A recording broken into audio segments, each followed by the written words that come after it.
Hello, I am the Mad Computer Scientist. On this channel, I discuss math, computer science, and technology topics that are of interest to me. If you are new to this channel, please be sure to hit the subscribe button, and if you subscribe, ring that notification bell so you will always receive the latest updates. Today we are going to discuss the laws of exponents, but before I even do that, I want to get into some corrections I need to make on previous videos. I mistakenly said we don't know how the deep learning and machine learning algorithms work. We do. I do not remember if I was working off old information or if I had read something that was incorrect. The problem is I remember reading this, but I don't remember where it was or how long ago it was. Another thing I need to correct is I said loop was only a programming term. This is also incorrect, and this is simply an area where my knowledge was not broad enough because I hadn't studied those areas of mathematics. Typically on this channel, I focus on the stuff that adults going back to school who have forgotten algebra will need to relearn or just need a reminder of because that was what I needed when I went back to college. So with that being said, let's get into the laws of exponents. Before we go into these laws in details, let's go over what each one is in simple mathematical formulas. The first one is a to the 0 equals 1, as long as a does not equal 0. The second one is a to the first equals a. The third one is a to the m times a to the n equals a to the m plus n.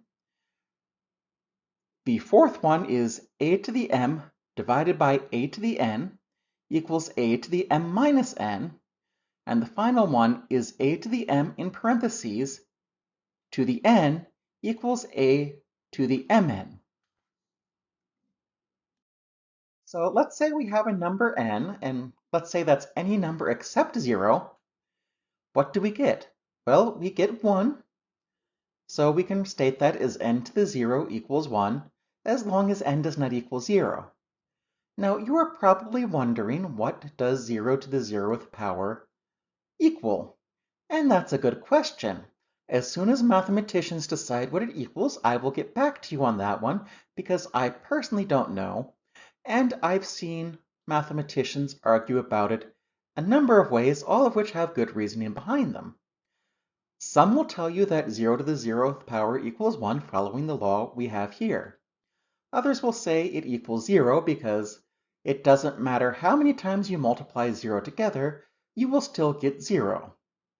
We also don't have a numbering system where 0 is the base, to the best of my knowledge. And the final one, which I personally favor, is that 0 to the 0th power is undefined. However, even though mathematicians do not yet have a good explanation for this, I do want anyone who has proof that p equals np or p does not equal np to send it to me quietly, and I promise I will not submit it to the Millennium Prize Committee. Honestly. So now let us explore what happens when we raise any number to the first power. A good way of thinking about this is to write the number down, and then write it down the number of times that the exponent indicates. In this case, we only have one thing to write down. Now, if we had any additional instances of the number n to write down, we would put multiplication symbols between them. In this case, we don't have that, so we simply get the number itself.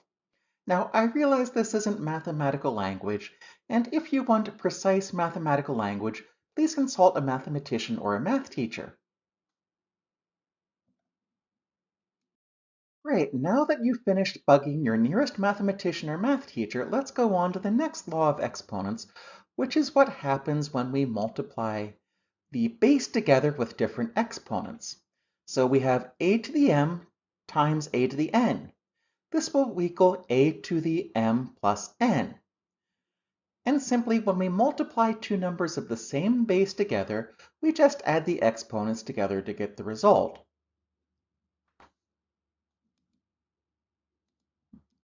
Now let us cover what happens when you divide exponents of the same base. If we have a to the m divided by a to the n, we wind up with a result that is equal to a to the m minus n. So all we're going to do is subtract the exponents together. If you've done anything with scientific notation, you've probably used this yourself. In fact, if you've ever used the same trick I've used for dividing numbers that end in 0, you have used this law. For example, if you have 90 divided by 10, and write that as a fraction 90 over 10, you can reduce it quickly by crossing out both zeros and rewriting it as 9 over 1. What you're really doing is realizing that this can be expressed as 9 times 10 to the first and 1 times 10 to the first. So when you write that as a fraction, you're going to subtract the exponents from the tens, giving 10 to the 0, and you get 9 times 10 to the 0, or 9 times 1, which is just simply 9, which is, of course, the correct answer. There is one final law of exponents to cover before we go on to one of the most interesting applications of them that occurred during the summer of 2024, although people didn't quite understand what was going on. So let us say we have a to the m in parentheses raised to the n. What that is equal to is a to the m times n. All we do is multiply the exponents together when we have this particular setup. Note that this does not mean the same thing as a to the n to the m. If we have the setup of a to the n times the n, we have to work from the top down. For example, 2 to the 2 to the third is the same thing as 2 to the 8th, not 2 to the 6th. If you don't believe me, put that into a calculator, and you will see 2 raised to the second raised to the third is equal to 256, whereas 2 to the 6th is equal to 64.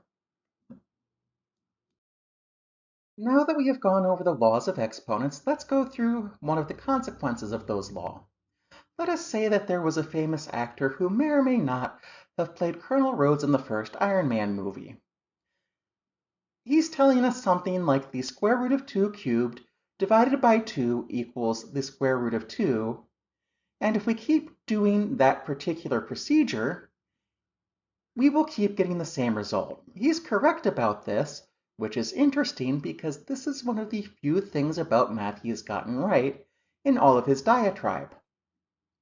If we know a little about the laws of exponents, however, we know that this really isn't interesting. Let us re-express his statement as the square root of 2 cubed divided by the square root of 2 squared, and we're going to put that as a fraction. Now, as we can see, we have exponents of the same base, in this case, 2 to the 1/2 power. So what we need to do is subtract 3 minus 2 and keep the exponent, or rather keep the base, I mean. See, I make mistakes too. So what we get when we do that is the square root of 2 to the 1st power, also known as the square root of 2. Now, you can essentially do this with any number that is greater than 0. When you take the square root of n and cube it and divide it by n, you will get the square root of n. It's just not that interesting. So maybe if we would all learn a little more math, we would be less impressed by celebrities who go on podcasts and speak confidently. Now, this doesn't mean we should make fun of Howard for being wrong, or at least not too much. I know we're all a little guilty of this because Terrence Howard said it confidently, and some of his ideas on planet formation suggest he needs to go through an earth science course. But however, I don't think we should make fun of people who are learning as long as they actually are learning when they are wrong. I think we should encourage them and guide them to how to get the right answer. In Howard's case, I don't think he knows that he needs to learn more to get the right answer, and that's his problem. Okay, that's it for this video, everyone. Be sure to like, comment, and subscribe. Check out the other videos I have on math topics, and hopefully we will come to a computer science topic the next time I upload.